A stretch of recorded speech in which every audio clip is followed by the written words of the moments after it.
Hey everyone, how you doing? This is Amon Green, Green Bay Packers all-time leading rusher, and you're watching Packers Total Access Live, your daily source for Packer content. Go Pack, go!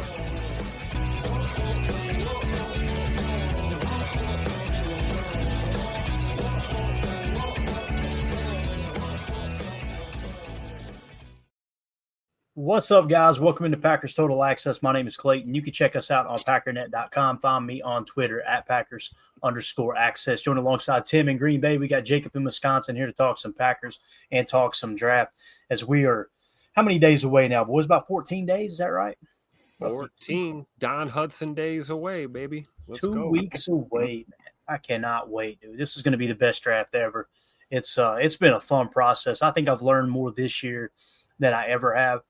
Just studying the draft, and it's just been an absolute, like I said, a blast covering it for sure. So we've got several things we could talk about. Boy, it's amazing. I sat around most of the day and was, what are we going to talk about tonight? And then 15 minutes before the show started, had all kinds of news breaks. So we're going to try to comb through it all here. Let's start with this, as a matter of fact. Easton Butler had put a tweet out that the Packers have a top 30 visit in with Tulane cornerback Micah Robinson. Okay. And I just want to mention this briefly because I put an article together. You guys have got it up over at Patreon. I haven't had a chance to go through and fact check every aspect of it. It's kind of a long process that you got to go through and make sure that the information is correct as it's pulling data from all types of different websites. But we will kind of cover them here shortly and then do a deep dive tomorrow. Here are the PFF grades for him. Starting in 2020, 56.2, 2021, 75.2, 2022, 73.5, then falling back to a 69.8 in 2023, and then 2024 jumping all the way to 84.3 with the PFF grade. And it's wild, too, because he wasn't even on our board, right? The PFF big board does not have him. The consensus big board does not have him. None of our expert scouts have any grades on them in terms of where they may or may not rank him.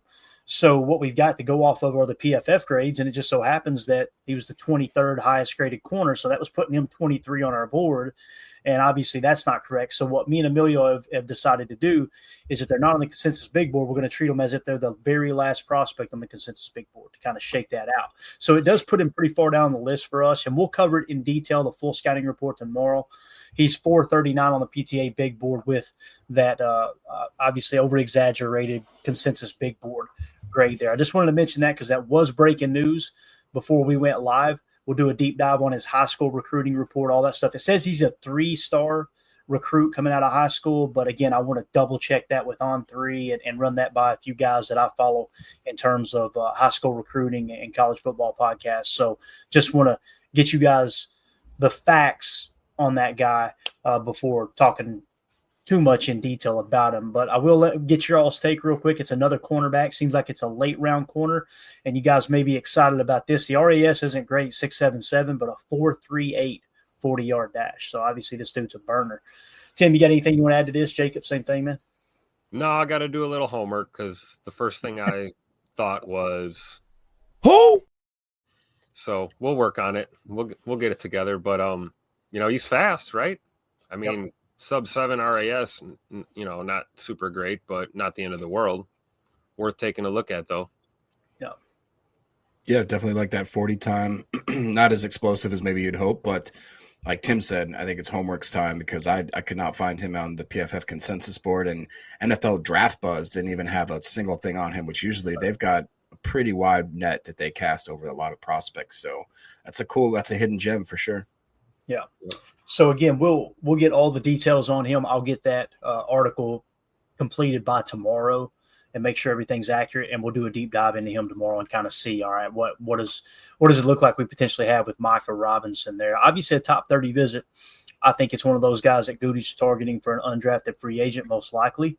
I just wanted to run it by you guys to see if you had any information. So appreciate that. Let's get to some of the news of the day here. And this is it's weird, man. I don't know how to feel about this stuff. I'm not going to lie. Like anytime any kind of news breaks during draft season, that's right, we got breaking news. I enjoy covering it. I enjoy talking about it and getting one more piece to the puzzle in terms of our draft board. But it's also kind of kind of a downer when it comes to Texas Longhorn Isaiah Bond here, if you guys may have already seen on Twitter. And we put an article together. What I did was had it comb through the intrawebs. There were several articles written, pull the facts for me, and we'll make sure we give credit to anyone who may have reported anything, specifically. But Texas Longhorns ex-receiver Isaiah Bond faces legal hurdle ahead of NFL draft.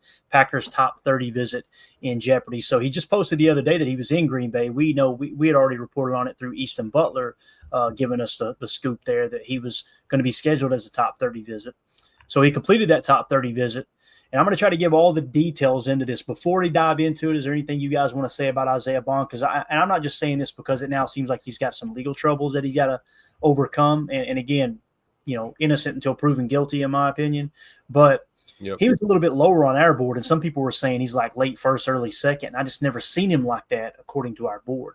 But anything you guys want to add before we jump into the article here? Innocent until proven guilty for sure. And that's no way a defense of any potential whatever, right. In this situation. I do know that based on what I read, he turned himself in with his attorney. Right. So usually that's a good sign, at least in the eyes of the law, that if you're willing to voluntarily surrender to a warrant and cooperate with the investigation. So it looks like he's cooperating right now. And, you got to let this kind of play out. I will say this. Still doesn't look good for him. And like you said, he's kind of, to me, one of those like borderline, just outside the top 100, kind of 125 range of players. So it does kind of suck because we just had a visit with him. We like our character high here in Green Bay with our players. So we don't like the off the field shenanigans at all. So if there's truth to this, it probably will hurt his chances of being drafted by the Packers. And sadly to say, even if there's no truth to it, it's still not a good look to, right. be arrested and, going into the draft. So we'll just see how it plays out. But, on paper, like I said, he's, a little bit lower on our board, I know, than most people have him. I think he's just outside the consensus top 100 right now. All right. Let's dive into it. Jacob, you got anything you want to say before we jump into the details here, man? No, I mean, Tim kind of basically covered it. Innocent until proven guilty. I don't think it looks the best. I'd argue that him kind of just surrendering himself maybe on the opposite side of the spectrum, just that he knows he maybe did something wrong and wants to get ahead of it and just be as cooperative as possible. I will say, too, he was kind of known for the guy that was spouting off saying he's going to break the 40 record, all this and that. He wasn't even the fastest guy in his own squad. So it seems like there could be maybe a little smoke or fire where there's that smoke, but I'm not definitely going to throw him underneath the bus. However, like Tim said, as far as him just realistically becoming a Packer, that stock drastically just plummeted. Yeah, definitely. And again, it might not even be that a team feels 100% confident that, hey, there's nothing there or there is something there. There may not be enough time to let this unfold that you go, all right. That's true. Anyway, here are the details, guys. Former Texas Longhorns wide receiver Isaiah Bond has recently encountered legal trouble ahead of the 2025 NFL Draft, according to a report by Zach Dimmitt of Sports Illustrated. Bond turned himself into Frisco Police Department in the Dallas-Fort Worth area on the morning of Thursday, April 10th, 2025, due to an outstanding warrant for sexual assault. The report indicates that Bond was able to post bond and was subsequently released from custody. Bond, who played his first two college seasons with the Alabama Crimson Tide before transferring to Texas last offseason, has not revealed whether the alleged incident took place during his time in Tuscaloosa or during his single season in Austin. As a highly touted prospect, Bond is currently ranked at the 126th spot on our PTA big board and has been scheduled for a top 30 visit with the Green Bay Packers. However, this legal issue could potentially affect his draft stock as teams assess his character off the field conduct. All right. So during his tenure with the Longhorns, Bond demonstrated his abilities on the field despite struggling with a persistent ankle injury. In the SEC championship game against Georgia on December 7th, 2024, he recorded just one reception for 22 yards before the injury sidelined him for the first round of the college football playoff against Clemson. Although he returned for the Peach Bowl against Arizona State, Bond failed to make a catch in the Longhorns' final game. a defeat to Ohio State in the Cotton Bowl, he contributed 1 reception for 8 yards. As reported by Zach Demmett, the Frisco Police Department confirmed Bond's arrest and release on bond to NFL Network's Ian Rappaport with the 2025 draft set to commence, blah, blah, blah. So they didn't even give any details in that pool right there. So here is what his statement was, okay? And it sounds like it, if I remember correctly, I was reading online somewhere that it was sexual assault allegations is what I heard. Is that what you guys heard as well? Yeah. Yep. And again, we don't want to dig too deep and be like, hey, here's what it is without exactly knowing. Exactly. That's a broad term, right? Right. Exactly. I mean, there's varying degrees of that, and who knows? We'll see when the reports come out. I mean, nowadays, like when I whistle at Emilio, you know what I mean? That could be construed as that say. What is wrong? You know? What is wrong? Hey, check your mailbox. You might have a letter in there. You never know. Exactly. All right, so Ian Rappaport had put a tweet out earlier that said former Texas wide receiver and current NFL draft prospect Isaiah Bond turned himself into Frisco this morning for a matter related to an outstanding warrant for sexual assault. There it is, okay? And now since then, Isaiah Bond released a statement, and here's the statement, quote, regarding the accusation made against me, I would appreciate the time and opportunity to defend myself and prove the claims made patently false. I am in full cooperation with the authorities and will remain a willing and active participant in the investigation. Unfortunately, claims like this prove to be harmful to all involved, absent full review. I kindly request that all reserve judgment until the authorities provide a complete report based on truth and evidence. 100% of that typed up by his lawyer. There is no way he said that. No doubt about it. And again, you know, the problem that I have with it, if I can just kind of speak to, you know, being completely honest and outspoken on how this looks to me, how did all of a sudden there was an outstanding warrant that you just found out about? You know what I mean? And for listen, something that serious. This isn't like a traffic ticket or something, you know. And this is strictly, let me be very, very clear here. This is all alleged. We don't know if any of this is true. But I'm just going to be honest, as a Packer fan and a football fan, the first thing that popped in my mind was like, did this guy just ignore the warrant and go through this whole process, make sure you get the combine behind you, all this stuff? Okay, now let's deal with it. Now let's turn ourselves in, that type of thing. I mean, I'm not real familiar with warrants personally, but I do know you can have one and not necessarily be aware of it sometimes. Oh, yeah, you can. Yeah, it does happen. So he could have been accused. And Jacob said you can have multiple and not be aware. Go ahead, Tim. I'm sorry. I'm just saying he could have, you know, there could have been accusations, and then, you know, he wasn't aware that there was actually, you know, a warrant filed for his arrest. And obviously, once he did find out, it looks like he lawyered up and walked in and turned himself in, and he's cooperating. So I don't know. We'll see. Yeah, definitely. H.E. Solder says, I suspect that Bond is now off the Packers board. Again, with us not knowing if there's going to be enough time for them to uncover the truth, I tend to lean toward you there, Solder. You know, I mean, the Packers definitely aren't going to draft them without knowing whether or not, hey, are these allegations true or false, right? Like we've been talking about Mike Green this whole time because there's nothing legal has happened to Mike Green. Yep. But 2 different instances at 2 different places, you know, it just makes you go, I guarantee you, if you're Goody, you got to be looking at that going, us not knowing for sure. If you're 99%, you know, what's the saying here? I'm about to pull a George W. Bush. if you're not 100% sure, or if you're 99% sure, then you're 100% unsure, I think is how they say it. Like, you can't pull the trigger, especially on the first round or second round, and not know for sure whether or not this is, because once you draft that player and that contract signed, you're on the hook for that guaranteed money, right? Unless you put something in that contract saying, hey, if something surfaces from this, and if that's the case there, the other 31 owners of the teams are not going to say, yeah, you know what, if that does turn out to be true, we'll just let you have your draft pick back next year. That's not how that works. So sure isn't.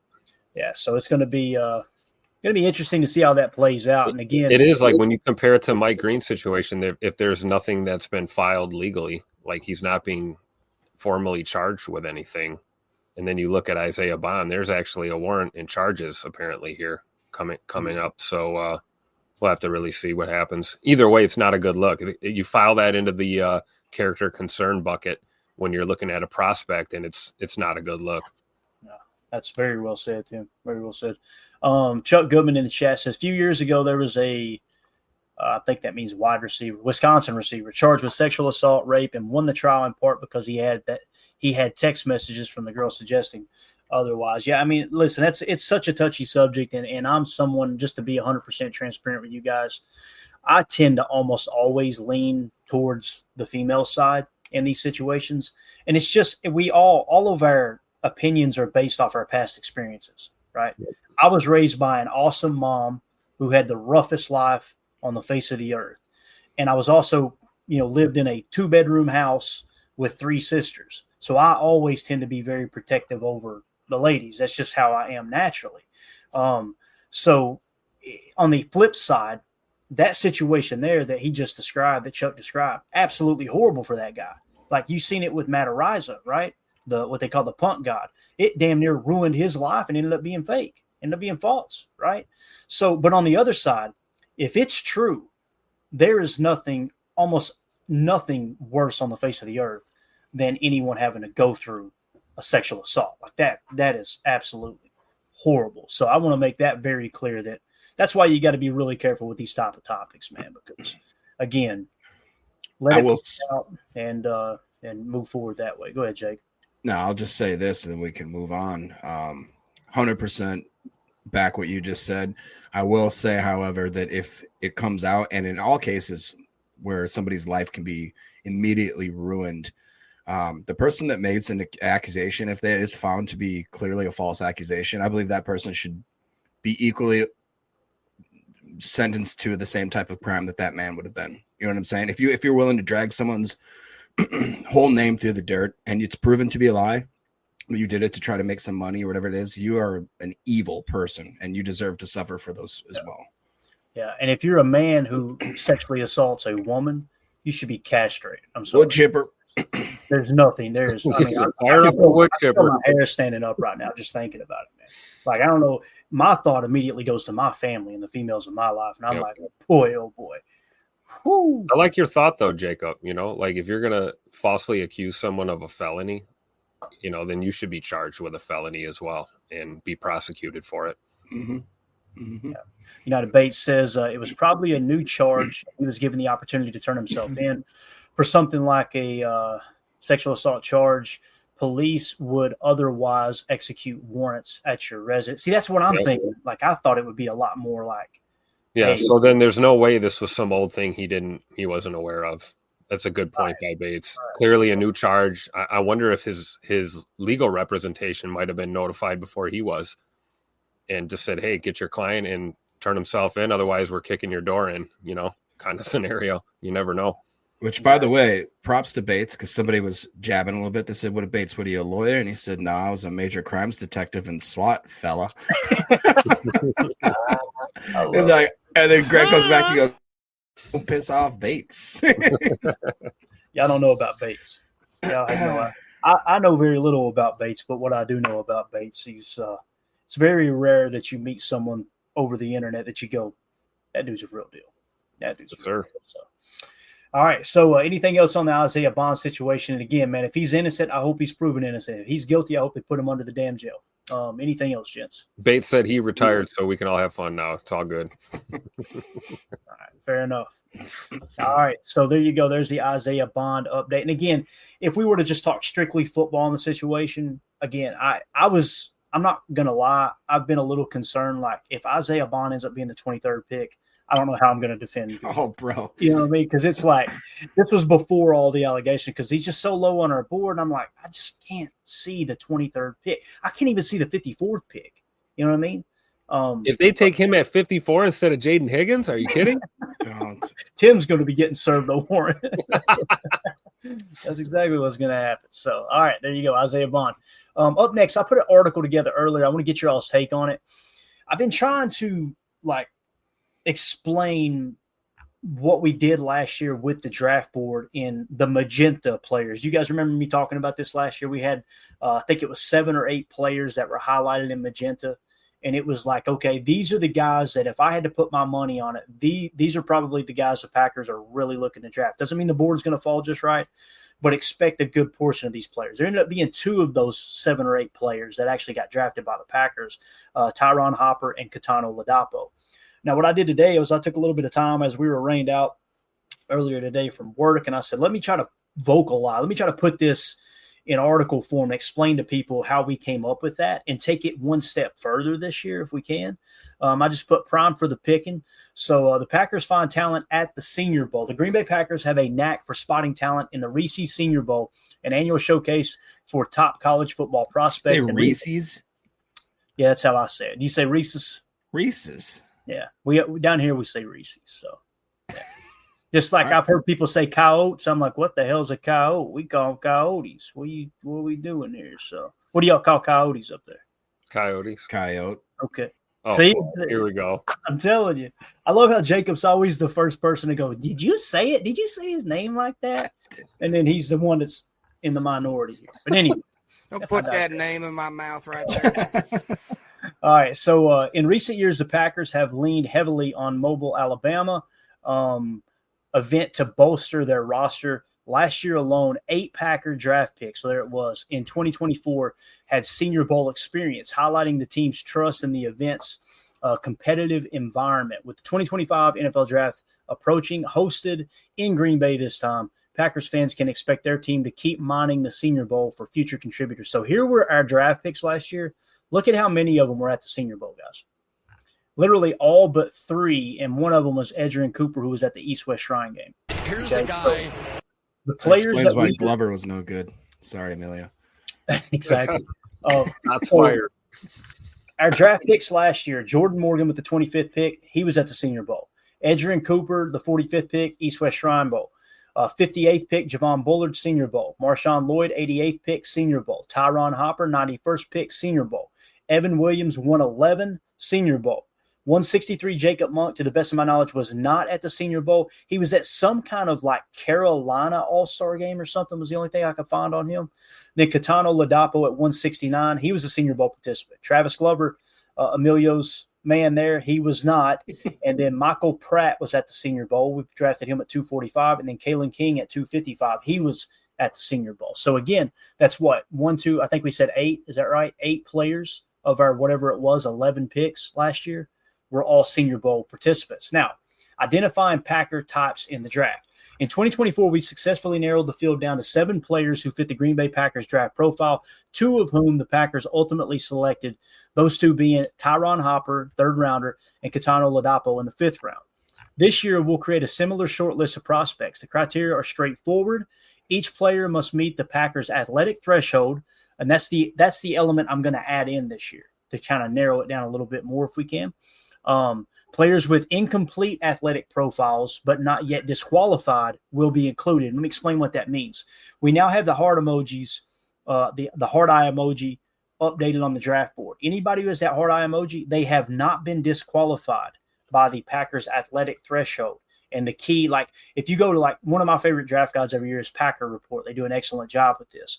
They've got the guys narrowed down there like best fits, some that are still, kind of medium fits, and then others that haven't been disqualified because they're lacking the measurements, right? They didn't do the complete testing. So I say leave all of those guys on the list just to make sure, all right? So I just wanted to point that out. Now, they must have attended the Reese's Senior Bowl and must have been a top 30 pre-draft visit with the Packers. With the 2025 draft approaching, hosted in Green Bay this time, we'll use these filters to pinpoint potential targets, building on the team's proven strategy of valuing Senior Bowl standouts who align with their athletic preferences. So what we did was we took the board here and we went ahead and identified those players that meet the criteria so far, okay? So obviously the top 30 visits is going to really narrow that down. So there's your top 30 visits before we got to add the cornerback in here later on this evening. But now you'll notice the players that are highlighted in gold there. That means top 30 visit, okay? And they also meet the athletic threshold, and they also were participants at the Senior Bowl. Does that make sense? So those 4 prospects that really pop out right now are Shamar Stewart, edge defender. Then you got to drop down to TJ Sanders, defensive tackle. Then Jacob Bayer, center from Arkansas State. And then Anthony Belton, offensive tackle from NC State. Those are the 4 that pop. And again, that means athletic threshold. They have not been disqualified from that, and they won't be. The testing is done, essentially. Top 30 visit, the athletic threshold, and, of course, the Senior Bowl. I want to get your all's thoughts on that because I think it's kind of cool to kind of identify those guys. Again, we narrowed it down to 7, and they drafted 2 of those. I'm going to – if I can find a site to actually put a little action on this year's draft, I'm going to bet everybody that ends up on the final list because usually the odds are really, really good. You're going to hit a couple of them probably. Probably will, and you'll come out. Especially this guy right here, Arkansas. Let's go. I actually was just going to bring that up, Tim, and obviously Clayton. Imagine a scenario like this. Wherever he has them projected, we get him. Where do you guys have him on your board, and where do you realistically think that Jacob Bear may fall or get drafted? Let's see here. Where I had it sorted like that earlier. Do it off. I know he's around the 100 mark. You're talking about Jacob Bear, right? Yes. So you're thinking maybe roughly 3rd or 4th. You could see him realistically going. Jacob Bear is in the 112 spot for us. Now his projection is like 5th, 6th. Okay. So just like we've got some players like Kyle Williams, we've got significantly lower that'll probably go much higher. In this case, we got Jacob Bear significantly higher, but he'll probably go much lower. That makes sense. Right. That answer your question? Do you see the point I'm getting at is do you see them having a diamond in the rough type scenario, almost like the Jaden Reed thing, where in the picks in the 3rd, 4th, or 5th, they really think that he could be a player that could help them? And if so, are they willing to kind of trade back and maybe get some more draft capital? And if they actually have that much faith in Jacob Bear that he could be a starting center, is there any credence to the fact that they could plug and play him as a starting center as a rookie, allow Jenkins to go back to guard? We obviously signed Banks, so you're thinking they're definitely going to make Banks another guard.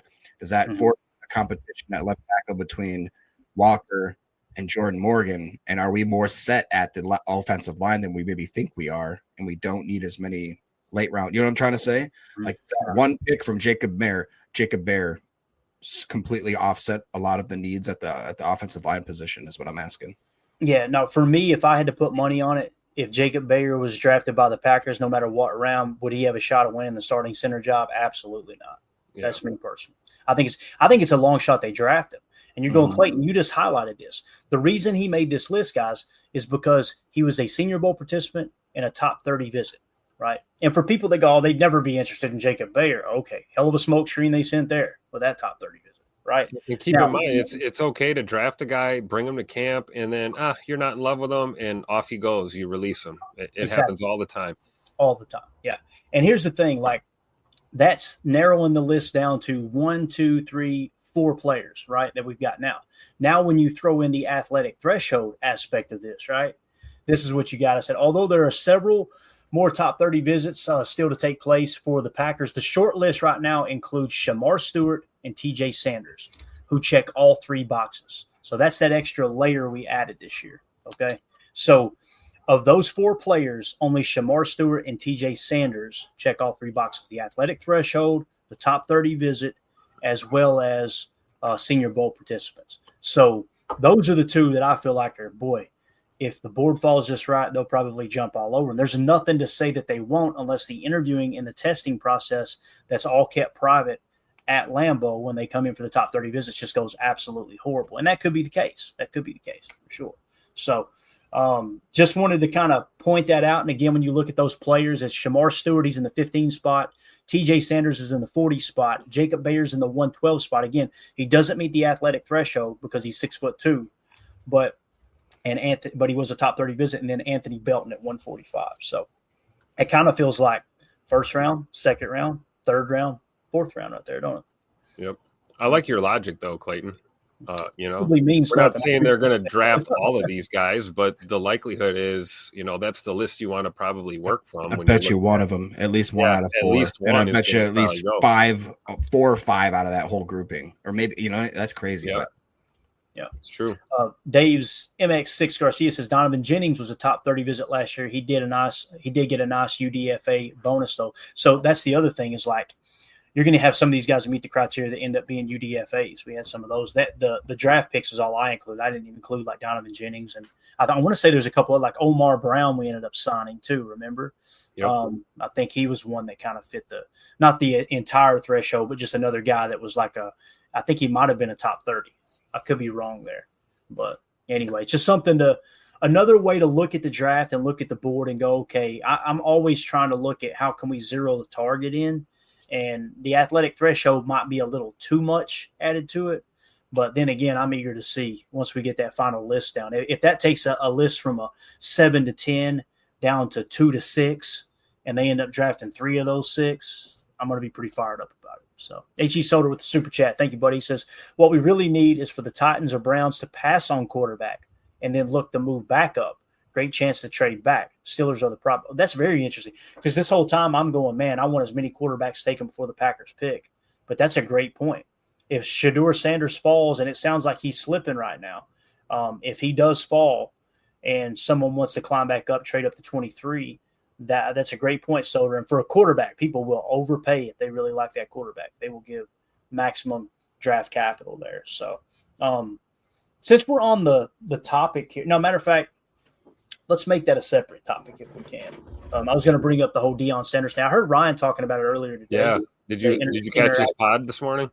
Yeah, I got through that part. I don't know if I finished the pod because like I said, we got rained out, but I did hear his take on that. And I think my take is going to be way different than his and probably way different than your all's as well. But again, thank you for the super chat, Soder. That's a great point. I didn't even look at it that way, man. Is there anything else you guys want to hit on here with what we've covered? Jacob, did you have any other questions or other comments like you had mentioned with Jacob Bayer? I honestly don't see him being able to win a starting job if the Packers do draft him late. I think that they want to go with Rasheed Walker. They want to go with, Rasheed Walker, Aaron Banks, Elton Jenkins. I think they want Jordan Morgan to win that right guard job, but if it's Sean Ryan, so be it. And then, of course, right tackle, the stud Zach Thomas about to get the bag. Do you think there's a shot, Jacob? You asked us. I want to ask you, man. Do you think there's a shot somebody like Jacob Bayer could win the starting job there? Not realistically, no. I mean, honestly, like a 5 to 10% chance, barring an injury. Another possibility would be like if Monk just comes up and all of a sudden it's like this guy is the future center. And like, I just want the best 5 out there. So I just am trying to, fiddle with scenarios and find out. But just to put a cap on this convo, Coach Len says Belton seems like a classic late round pick by Goody. He really, really does, especially if he were to fall even farther than that 4th or 5th round projection. I just really, really like the way that guy, he just everything about him that we did that deep dive on him. It seems more and more likely if there was one of the 4, it seems like that dude I'd put my big money on. Yeah. And, like going back to Bayer too, like that's a guy that might be able to like play his way onto the team and perhaps get himself a spot as a backup. But yeah, winning the starting spot probably out of the question at this point. Definitely. All right. There you go, guys. Again, just a little update on kind of what to look for in terms of the prospects that we think the Packers may be on. And if we were to drop that down now and pull up our big board, let's just take a quick gander at it. Now that we've got all of the threshold information in, there'll be nothing else changed with the heart eye emojis, and we can change it if y'all want to. I thought it was kind of fun putting the little that's Goody with the googly eyes going, this guy looks perfect to us, So is there any position you guys would like to see? Like if we were to we've been looking at the bullseye, we could sort it now. Let's just go with the cheese, meaning all the players the Packers have met with at some point. Really your top 5 on the list: Colson Loveland at tight end, James Pierce Jr. at edge, Kenneth Grant at defensive tackle, Shamar Stewart at edge, then Jahdae Barron, Walter Nolan, Emeka Egbuka, Jahad Campbell, Michael Williams, and we'll go ahead and throw Josh Simmons in there as well. Those all feel like, really Savon Revel too, if he's completely healthy. Those all feel like guys that could potentially be a pick there with pick 23. Many people are talking about Donovan Ezaraku as well. Yep. I like him, but he does not meet the threshold. Doesn't mean Goody won't go off cuff, but I don't think he's ever gone off cuff in the first round though to do this. So. I like the D line group too. Kenneth Grant. You got Walter Nolan in there, Tyleik Williams, Alfred Collins. I think it's realistic we could see defensive line at 23 as well in this draft. It's a possibility. I really like this grouping of players. There's not like a single one other than maybe I'd scratch my head with Shamar just because we talked about that. It's a ball of clay that was another project. Jihad Campbell because of the injury. Same with Simons. Donovan Ezaraku just because of the size and the fit. Matthew Golden, I'm just not a fan of. But other than that, I mean, honestly, any single one of these, I am just jazzed about, especially with the concept of we do the trade back. It's such an intriguing draft, dude. The first 2-3 rounds are going to be unbelievable. Yeah. Greg Rice says, should all RAS testing be mandatory? If so, how would you enforce that? No. Nothing in this country should be mandatory. That's how I've always felt. It's a free country, man. You can do whatever you want. Now, there's going to be penalties with that. Teams are going to go, man, he didn't want to compete, right? Yep. And those prospects are facing stuff like that. But I never liked that. You know, it's like the whole Deion Sanders thing. Let's talk about it real quick. We got a few minutes here. You guys know what we're referring to, right? Where Deion jumped on the scout at the pro day, right? And basically told him, don't listen to this guy. He said, he basically told his players not to listen to the scout, right? Yeah. Right. So, and I heard Ryan talking about it, and I love how passionate Ryan is about it. We tend to drive away in different directions on topics like this a little bit, because the way I look at the pro day is not the combine, you know? And let me give you guys a little backstory. There's a video that surfaced. I would play it, but I'm sure somebody's already posted on YouTube. AI will grab it and they'll go, they stole our video, and we'll be in trouble. Okay. So, and unfortunately, we're not live on Rumble right now, or else that wouldn't even be an issue. So basically what happened was there's a video that surfaced of a scout showing the Colorado Buffalo players how to run the 40. When I say how to run the 40, showing them how to get down in a 3-point stance, get set, and go, right? Well, Deion walks over and basically says, y'all do what y'all do. Do what you do. Don't worry about what the F he says. Something along those lines, right? And Ryan was very, very animated. Like, man, who you know, he sided with, like, you know, it's rude to act like that. And again, you guys go listen to the podcast. I don't want to misspeak for him. I can see that. Would I have responded that way? No. But if I walked up and felt like that scout is out of line, like, the scout, it's not a combine. This is the Colorado Pro Day. The teams, you know, they didn't go to the teams and go, y'all, please come look at our players. The team said, hey, put on a pro day and we'll come watch them, right? So Deion has full control, and he's very, very protective of his players. Why is he protective of his players? Go watch the 30 for 30, I think it was, where he dumps the water on the reporter in the Atlanta Braves locker room during the World Series. Like, he had a lot of run-ins with the media, and he doesn't like how these players are sometimes treated. Now, you can disagree with that. I disagree with him most of the time on that, in that regard. But if they're invited into that pro day and this scout got out of line trying to tell them exactly how to run the 40-yard dash, this and that, again, Colorado is putting the pro day on, not the scouts. So to me, it kind of felt like the scout was overstepping his boundaries a little bit. And when you look at scouts, we're not talking about a general manager. Guys, we're not talking about a coach either. These are scouts. Yeah, this is a scout. Like, understand, they are scouts everywhere. Like, and listen, I've been offered the opportunity. Hey, would you like to get into scouting? And I immediately, I got a business to run. Like, what kind of money are we looking at? What kind of hours? You want to travel 325 days out of the year and be extremely underpaid and live out of a hotel room? Yeah, like, go be a scout. Yeah. So it's not like these guys are like these upper echelon. Hey, look, let me show you how to. It seems to me like this dude kind of overstepped his boundaries a little bit. And you look at the way the players reacted on the tape; they're kind of grinning, looking at him like, "What, Coach Prime just put him in his place?" Because it was just, I don't know, the whole thing was strange to me. I've never seen that happen at a pro day where one single scout's off to the side and it's like he's trying to tell people how to run a 40-yard dash. So anyway, I tend to lean toward Coach Prime getting defensive over his players. I was looking for a comment from him, but I couldn't find anything. So obviously the cameras are everywhere. They're going to pick up on the video. I want to get your all's take on that, because I have a sneaking suspicion I'm probably in the extreme minority here, but I try to look at it through, you know, the rules and parameters of said pro day. This is Colorado's event. Who the hell is this scout coming in here trying to all of a sudden take charge and tell our play? And what Deion was saying was like, run the 40 how you want to run the 40. Right. They're here as guests for us. They don't run our show here. So I want to get your all's take on it.